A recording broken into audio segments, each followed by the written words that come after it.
Wa min syarri hasidin idza hasad. Apa itu hasad? Karahatun ni'mah 'alal mun'ami alaih. Tak senang menengok orang lain dapat nikmat.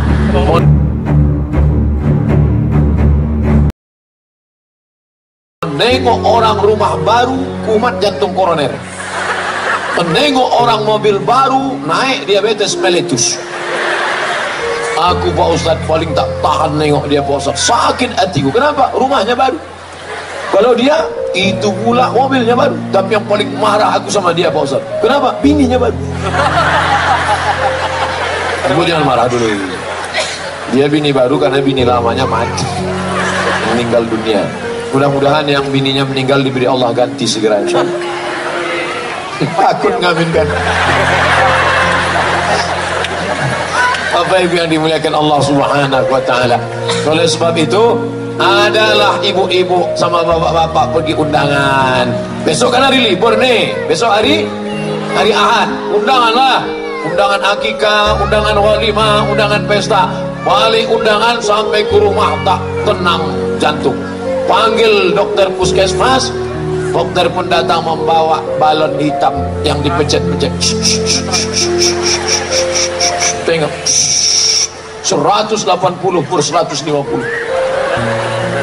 Pak, jangan jauh-jauh ya kata. Kenapa? Takut mati di jalan. Pak yang ngurus jenazahnya. Ada makan daging kambing? Tak ada. Ada makan gulai kambing? Tak ada. Ada makan sop kambing? Tak ada. Ada makan sate kambing? Tak ada. Ada makan soto kambing? Tak ada. Ternyata bukan salah kambing. Apa salah? Waktu undangan tadi nampak kawan gelang emasnya.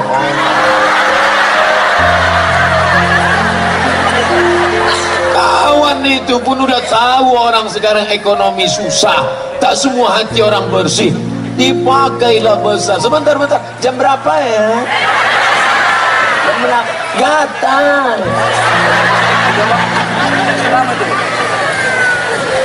La ilaha illallah Muhammad Rasulullah. Akhirnya pulang ke rumah.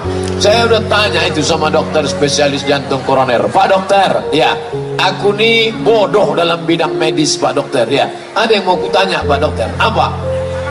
Kenapa orang tak makan daging kambing, tidak makan santan, tidak makan rendang? Kenapa gula darahnya naik, kolesterolnya naik? Kenapa? Kenapa Pak dokter?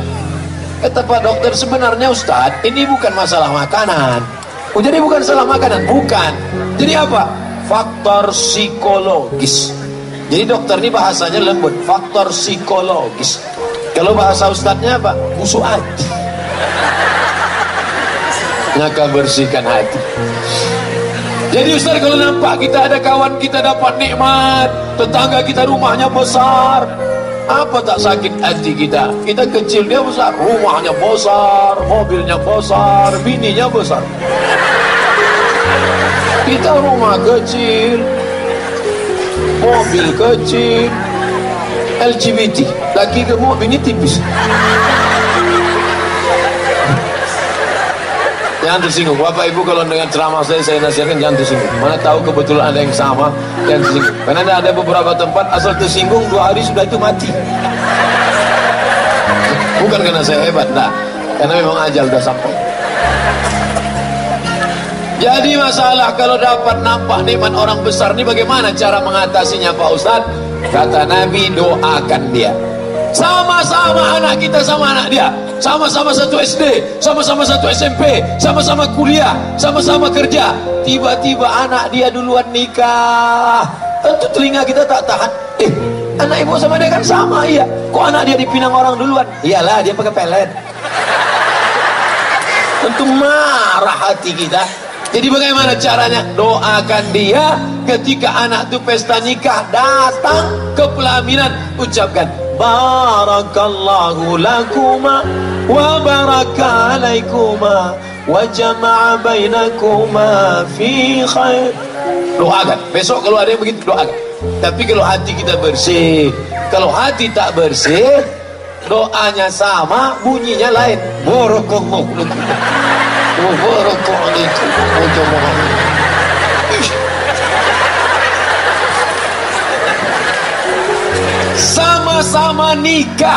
Sama-sama nikah, bisa pula tak punya anak.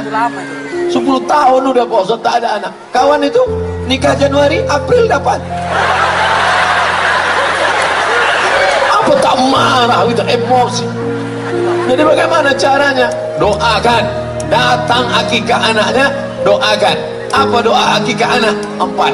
Barakallahu laka fil mauhub wa syakartal wahib wa ruzikta birrahu wa balagha asyuddahu. Barakallahu laka fil mauhub, semoga Allah memberkahi anakmu. Wa syakartal wahib, kau bersyukur kepada Allah. Wa balagha asyuddahu, sampai usia anak ini dewasa. Wa ruzikta birrahu, kau dapat baktinya. Bagi yang hafal, barakallahu laka fil mauhub wa syakartal wahib wa ruzikta birrahu wa balagha asyuddahu. Bagi yang hafal, bagi yang tak hafal gerak-gerakkan aja mulut. Apa yang kau baca tadi? Terserah aku lah, mulut-mulut aku pokoknya. Bapak Ibu yang dimuliakan Allah.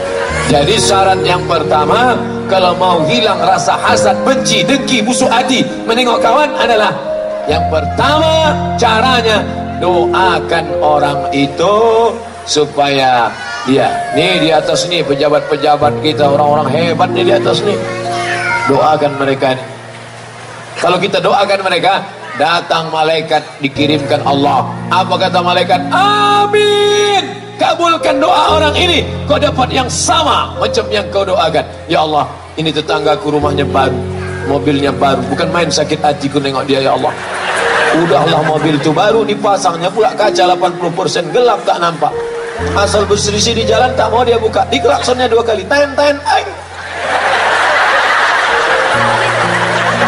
Panjangkan umurnya ya Allah, murahkan rezekinya ya Allah, jadikan anaknya soleh dan solehah. Apa kata malaikat? Amin, kabulkan doa orang ini, walaka misluh, kau dapat yang sama macam yang kau doakan. Begitu. Jangan doakan yang tak baik. Ini orang kalau sudah menengok orang lain dapat nikmat, ya Allah, sakit betul hatiku nengok dia, kalau bisa cepatkan dia mati, kalau bisa jangan langsung mati, buat stroke agak 6 bulan. Apa kata malaikat? Amin, kabulkan doanya, dia dapat. Duluan kau kena, dia tahu. Oleh sebab itu maka jangan, aku Pak Ustadz memang tak bisa aku mendoakan dia Pak Ustadz. Kenapa? Sakit betul hatiku, diejeknya sumpah serapah, diejeknya aku di internet, diejeknya aku di Twitter, diejeknya aku di BBM, diejeknya aku di YouTube. Sabar. Bapak Ibu tengok orang yang mengejek-ejek saya di internet itu, pernah saya balas? Pernah tak Bapak Ibu menengok saya mencaci maki orang di internet? Ada? Tak pernah saya balas. Kenapa? Saya tak tahu passwordnya.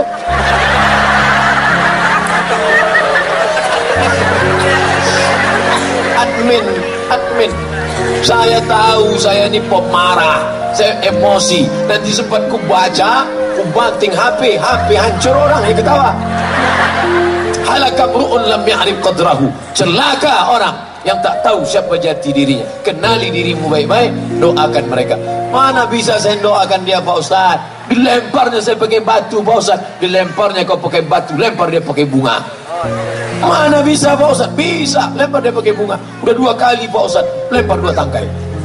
Udah 3 kali Pak Ustaz, untuk yang ketiga ini lempar dia pakai bunga, yakinkan potnya ikut sekalian. Nah, dia udah kurang ajar udah.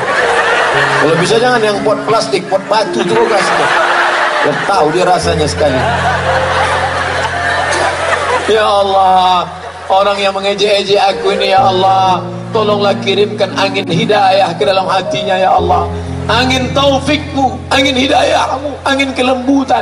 Tapi kalau dia tak berubah juga, angin puting beliung sekalian, ratakan dia dengan tanah. Tak boleh. Tak pernah Nabi mendoakan orang yang buruk-buruk, patah giginya, berdarah pelipisnya. Apa kata Nabi? Allahumma hdi qaumi fa innahum la ya'lamun. Berikan mereka hidayah, mereka berbuat buruk karena tak tahu. Tak perlu kita balas, Allah membalas. Oleh sebab itu maka serahkan aja sama Allah. Bismillahirrahmanirrahim, tawakkaltu 'ala Allah, la haula wala quwata illa billah. Skenario Allah Subhanahu wa taala. Tak perlu kita sibuk sana sibuk sini, tanduk sana tanduk sini. Ini orang ini macam-macam sifatnya, menanduk ke muka, menyibak ke belakang, menyikut ke kiri, menyikut ke kanan. Kalau ada model kawan begini, nanti Idul Adha Bismillahi Allahu Akbar. Di muka diletakkan menyipak ke belakang, diletak di belakang menanduk ke muka, diletak di samping menyikut. Ini memang kalau tak kambing sapi deh. Bapak Ibu yang dimuliakan Allah Subhanahu wa taala. Yang pertama, doakan dia. Yang kedua, fahami bahwa dosa hasad itu luar biasa. Apa dosa hasad itu? Iyyakum wal hasada. Takutlah kalian penyakit hasad. Fa innal hasada, karena penyakit hasad yakulul hasanat, memakan pahala kama takulun narul hatab, sebagaimana api memakan kayu bakar. Orang dulu kalau mau menikahkan anak, dikumpullah kayu kering, kayu setinggi rumah. Tiba-tiba datang api membakar. 10 menit api berubah menjadi arang, arang berubah menjadi abu, abu diembus angin, hilang tak berkesan. Begitulah amalmu hilang gara-gara hasad. Solat kau terbang, sedekah kau melayang, haji umrahmu tak berkesan gara-gara penyakit hasad. Maka dalam hati, hai Abdul Somad, jangan kau hasad Abdul Somad, nanti pahala ceramah kau hilang. Jangan kau hasad Abdul Somad, nanti segala amal ibadah kau tak ada bisa kau bawa menghadap Allah. Tanamkan dalam hati. Kira-kira Ustaz Somad yang ceramah tentang hasad nih hatinya sudah bersih atau belum? Belum. Saya bersyukur kepada Allah sampai hari ini orang Jepang belum menemukan detektor hasad. Tadi waktu mau masuk ke airport, dompet harus keluar, jam tangan harus dibuka. Begitu masuk, berbunyi juga, tet. Jamnya Pak sudah, sudah apa lagi? Oh itu Pak sepatu, buka lagi sepatu. Ikat pinggang, aku tak pernah pakai ikat pinggang. Takut sikit-sikit buka, sikit-sikit buka, campakkan sekalian. Tak ada pakai ikat pinggang. Rupanya ada jarum pentol kecil di dalam. Detektor logam ada, tapi detektor hasad belum ada sampai sekarang. Bersyukur kita dan kita berdoa kepada Allah jangan sampai ada dibuat orang Jepang detektor hasad.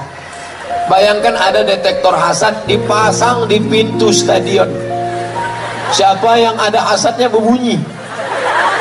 Tiba-tiba Ustaz Somad masuk tadi berbunyi, tet, hasad 80%.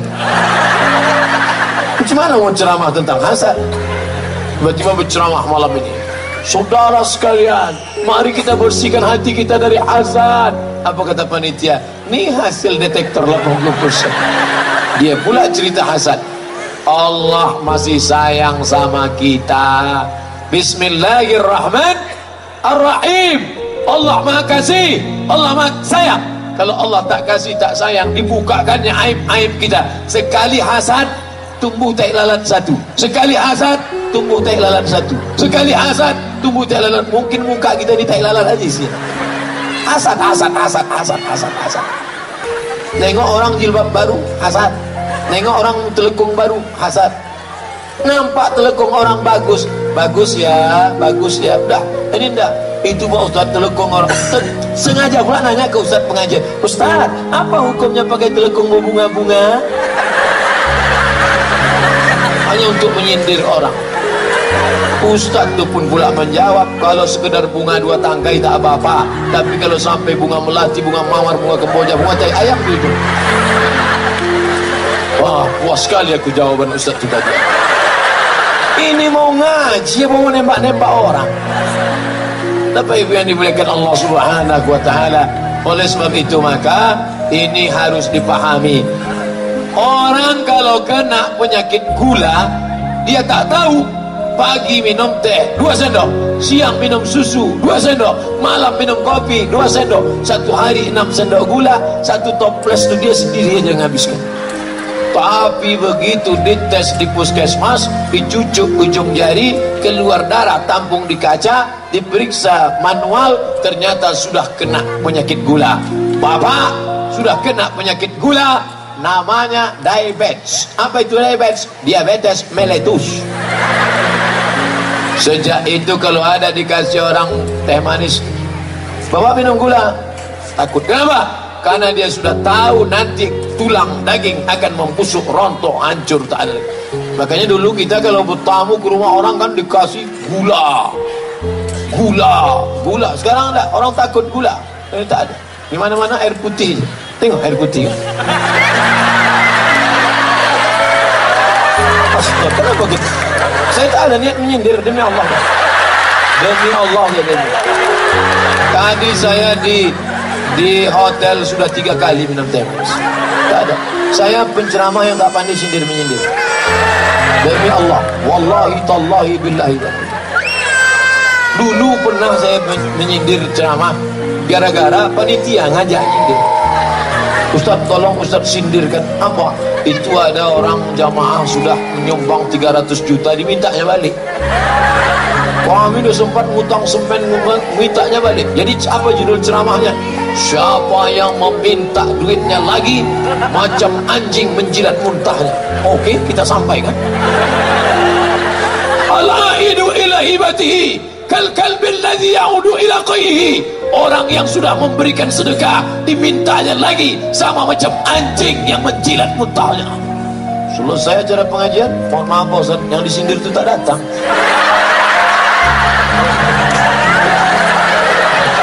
Sejak itu tak mau dia sendiri. Jadi jangan sampai tersinggung dengan ceramah. Ini harus saya jelaskan dari awal. Jangan sampai nanti Ustaz itu sindir-nyindir. Nah, saya tak pandai itu. Tak tahu saya tadi entah apa judul ceramah mau disampaikan. Tiba-tiba ke situ aja belok. Bapak Ibu yang dimuliakan Allah Subhanahu wa taala. Nah, yang pertama, doakan orang yang dapat nikmat itu, nikmat anak, nikmat jabatan, nikmat kekuasaan, nikmat jadi anggota legislatif, nikmat jadi bupati, gubernur, nikmat jadi macam-macam. Yang kedua, pahami dengan baik. Kalau sampai aku kena penyakit hasad ini, lebih ngeri daripada diabetes meletus, lebih ngeri daripada jantung koroner, lebih ngeri daripada kurap kadas dan panom. Yang ketiga, apa dia? Bahwa hasad ini hanya menghukum diri kita sendiri. Orang yang kena penyakit hasad, dia menghukum dirinya sendiri. Orang lain rumahnya bagus, rumah dia jelek, hasad dia. Apakah dengan hasadnya itu berubah rumahnya? Tidak. Tetangganya mobil baru, dia pakai kap 70. Yang pakai kap 70 jangan berarti semua. Apakah dengan hasad dia berubah kap 70 itu jadi Tiger 2000? Tidak. Jangan sepeda dengan kap 70. Itu yang paling dicari-cari orang sekarang. Nah, itu cara memperbaiki balik. Bapak Ibu yang dimuliakan Allah Subhanahu wa taala. Oleh sebab itu maka hasad nih, anak-anak lajang hasad menengok bini kawan cantik, sama-sama satu kuliah, sama-sama satu kampus, sama-sama kerja, tiba-tiba dia nikah bini cantik. Menengok bini ini menitik air liur, menengok ini menitik air mata. Tentu muncul hasad, datang hasad. Doakan, hilangkan, hanya menghukum diri sendiri. Oleh sebab itu maka tidak ada penyakit. Dari hasad inilah muncul penyakit hasud. Ini kita akan berikan surprise, door prize, dan ada hadiah. Dia akan dinaikkan, dipromosikan. Muncul hasud, Pak, jangan Bapak itu orangnya jahat, itu orang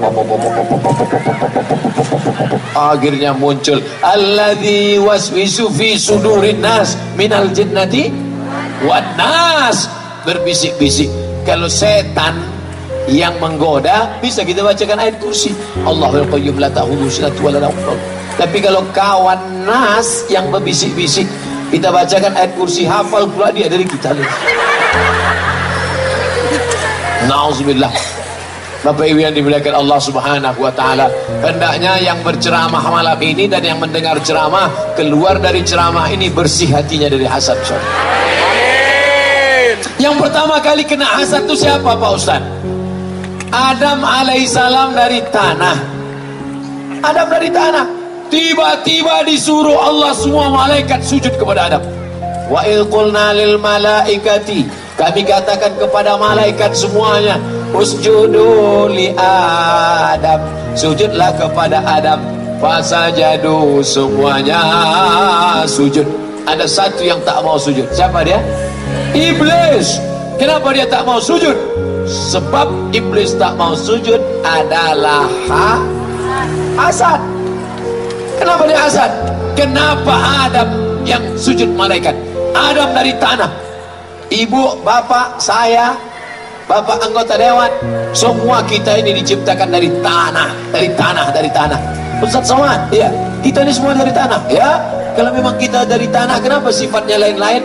Sifat tanah kan rendah, sifat tanah kan rendah, sifat tanah kan baik, sifat tanah kan lembut. Kenapa dia tak baik? Dia dari tanah juga, cuman dari tanah sengketa.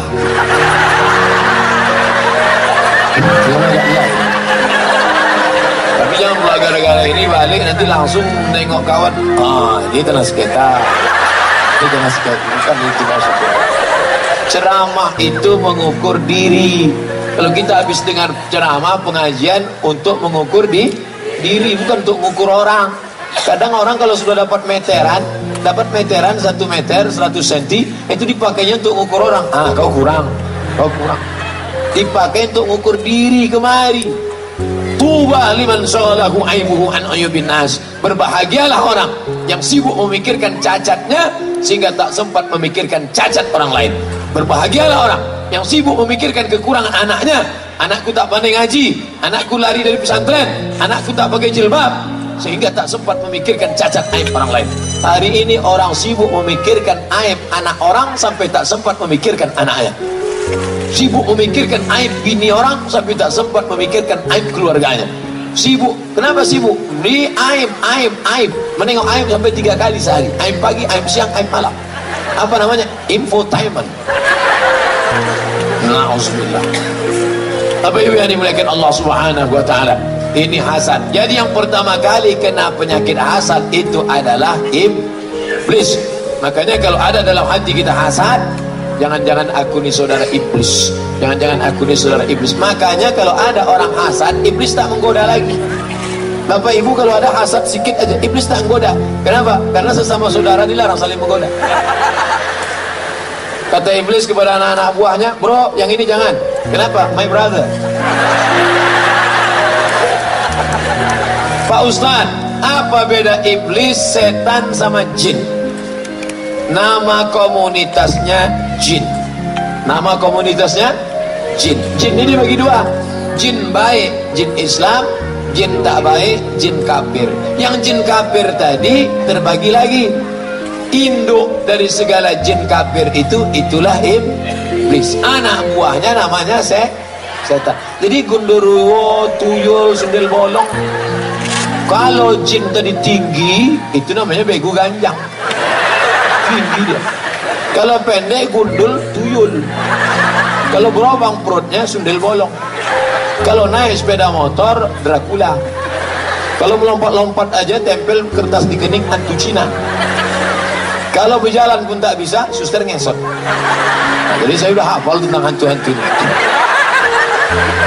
Nah, jin tadi, jin kafir tadi terbagi 2 lagi. Ada jin itu yang ngikut waktu kita lahir. Ketika saya lahir ikut dia, itu namanya jin korin. Korin artinya selalu bersama. Ketika saya mati saya meninggal, jin korin saya tadi tak mati, hidup dia. Dan dia bisa masuk ke badan orang. Tiba-tiba ada orang kerasukan di padang Sedempuan. Kerasukan, Assalamualaikum warahmatullah. Siapa kau? Aku Abdul Somad. Kalau memang kau Abdul Somad, coba ceramah. Saudara-saudara yang mirip betul. Itu bukan roh saya, itu jin korin saya setelah saya mati. Jadi ada jin itu yang tugasnya jelas, mengikuti Abdul Somad kemana dia ceramah, ke kamar mandi, itu jin korin. Tapi ada jin yang tak jelas kerjanya, di bawah pokok kayu, di apa, itu namanya jin nonjok. Tak jelas kerjanya. Karena di warung kopi pakai seragam pagi-pagi, tahu kerjanya apa. Oleh sebab itu maka ini harus diperjelas. Nah, cerita tentang kenapa jauh betul dari hasad ke jin. Karena jin hantu setan hanya bisa masuk ke dalam hati orang yang hasad. Maka minta kepada Allah, ya Allah, bersihkan hatiku daripada penyakit hasad. Sebelum tidur malam, bayangkan semua orang yang kita hasad sama dia. Hasad sama siapa? Kebetulan saya duduk di samping Ketua Komisi 7 Apa tak hasad kita? Duduk di sebelah komisi 7. Kita cuman ustadz biasa aja. Di komisi 7 ada mobil dinas, ada tunjangan listrik, ada. Untuk hasad kita. Maka saya bayangkan wajahnya nanti malam, ya Allah, Bapak Ketua Sidang Komisi 7, berikan dia taufik dan hidayah untuk membimbing negeri ini menjadi baldatun thayyibatun wa rabbun ghafur, ya Allah. Dengan doa itu diturunkan Allah, disembuhkan hati penyakit hasad. Siapa saja yang kita dendam, waktu malam itu kita bayangkan wajahnya. Berat tuh Pak Ustaz, berat. Udah lama Ustaz amalkan tuh, sudah lama. Pertama itu berat. Waktu mendoakan dia itu membayangkan tuh, rasanya mau bawa martil aja gitu.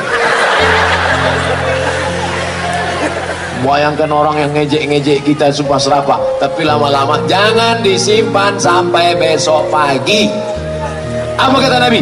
Kalau kalian mau menengok penghuni surga, itu orangnya. Kalau kalian mau menengok penghuni surga, itu orangnya. Sahabat penasaran, apa betul amal dia? Datang ke rumahnya, tidur sama dia, makan sama dia, menginap di rumahnya 3 hari 3 malam. Amalnya sama. Tahajudnya biasa, puasanya biasa, makannya biasa, tidurnya biasa. Akhirnya dia tanya, hai saudaraku, ya akhi, bahasa Arabnya.